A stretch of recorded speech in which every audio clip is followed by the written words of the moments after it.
محراب مریم۔ حضرت عیسیٰ علیہ السلام کی والدہ ماجدہ حضرت مریم رضی اللہ تعالی عنہا کے والد کا نام عمران اور ماں کا نام حنا تھا۔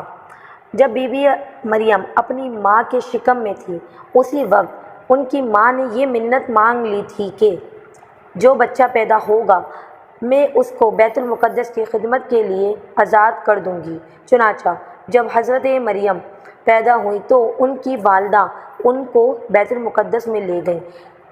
اس وقت بیت المقدس کے تمام عالموں اور عابدوں کے امام حضرت زکریا علیہ السلام تھے، جو حضرت مریم کے خالو تھے۔ حضرت زکریا علیہ السلام نے حضرت مریم رضی اللہ تعالیٰ عنہا کو اپنی کفالت اور پرورش میں لے لیا اور بیت المقدس کی بالائی منزل میں تمام منزلوں میں سے الگ ایک محراب بنا کر حضرت مریم رضی اللہ تعالیٰ عنہا کو اس محراب میں ٹھہرایا۔ چنانچہ حضرت مریم رضی اللہ تعالیٰ عنہا اس محراب میں اکیلی خدا کی عبادت میں مصروف رہنے لگی۔ حضرت زکریا علیہ السلام صبح و شام محراب میں ان کی خبر گیری اور خورد و نوش یعنی کھانے کے انتظام کرنے کے لیے آتے جاتے رہتے۔ چند ہی دنوں میں حضرت مریم رضی اللہ تعالیٰ عنہا کی محراب کے اندر یہ کرامات نمودار ہوئی کہ جب حضرت زکریا علیہ السلام محراب میں جاتے تو وہاں جاڑوں کے پھل یعنی جو موسم ہوتا ہے جاڑا کا، جاڑوں کے پھل گرمی میں اور گرمی کے پھل جاڑوں میں پاتے۔ حضرت زکریا علیہ السلام حیران ہو کر پوچھتے کہ اے مریم یہ پھل کہاں سے تمہارے پاس آتے؟ تو مریم رضی اللہ تعالیٰ عنہا یہ جواب دیتی کہ یہ پھل اللہ کی طرف سے آتے ہیں اور اللہ جس کو چاہے بلا حساب روزی عطا فرماتا ہے۔ حضرت زکریا علیہ السلام کو خداوند قدوس نے نبوت کے شرف سے نوازا تھا، مگر ان کی کوئی اولاد نہیں تھی اور وہ بالکل ضعیف ہو چکے تھے۔ برسوں سے ان کے دل میں فرزند کی تمنا معجزن تھی اور بارہا انہوں نے گر گرا کر خدا سے اولاد نرینہ کی دعائیں بھی بہت مانگی، مگر خدا کی شان بے نیازی کے باوجود اس کہ اب تک کوئی فرزند نہیں ملا۔ جب انہوں نے حضرت مریم رضی اللہ تعالیٰ عنہا کی محراب میں یہ کرامت دیکھی کہ اس جگہ بے موسم کے پھل آتا ہے تو اس وقت ان کے دل میں یہ خیال آیا کہ میری عمر اب اتنی ضعیف ہو چکی ہے کہ اولاد کے پھل کا موسم ختم ہو چکا ہے، مگر وہ اللہ جو حضرت مریم علیہ السلام کو محراب میں بے موسم کے پھل عطا فرماتا ہے، وہ قادر ہے کہ مجھے بھی بے موسم کی اولاد کا پھل عطا فرما دے گا۔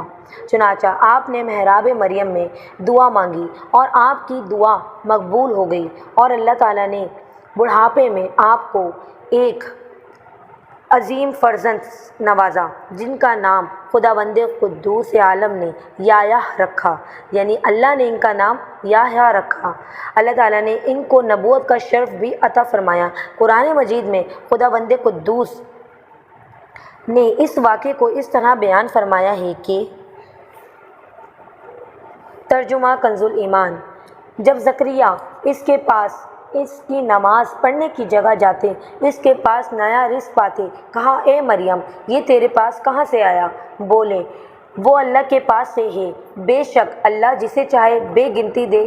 یہاں پکارا زکریا اپنے رب کو، بولا اے رب میرے مجھے اپنے پاس سے دے ستری اولاد، بے شک تو ہی ہے دعا سننے والا۔ تو فرشتوں نے اسی آواز دی اور وہ اپنی نماز کی جگہ کھڑا نماز پڑھ رہا تھا۔ بے شک اللہ آپ کو مژدہ دیتا ہے یحییٰ کا، جو اللہ کی طرف سے ایک کلمے کی تصدیق کرے گا اور سردار اور ہمیشہ کے لیے عورتوں سے بچنے والا نبی ہمارے خاصوں میں سے ہوگا۔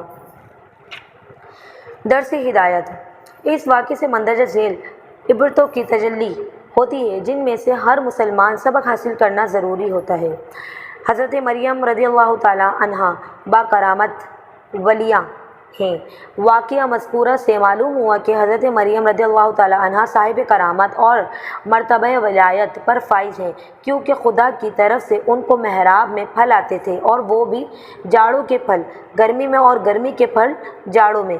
یہ ان کی ایک بہت ہی عظیم الشان اور واضح کرامات ہیں جو ان کی ولایت کی شاہد عدل ہے۔ عبادات گاہ مقام مقبولیت۔ اس واقعے سے یہ بھی ثابت ہوا کہ اللہ والے یا اللہ والیاں جس جگہ عبادت کریں وہ جگہ اس قدر مقدس ہو جاتی ہے کہ وہاں رحمت خداوندی کا نزول ہوتا ہے اور وہاں پر دعائیں مقبول ہوا کرتی ہیں، جیسا کہ حضرت زکریا علیہ السلام کی دعا محراب مریم میں قبول ہوئی۔ حالانکہ وہ اس سے پہلے بیت المقدس میں بار بار یہ دعا مانگ چکے تھے، مگر ان کی مراد پوری نہیں ہوئی تھی۔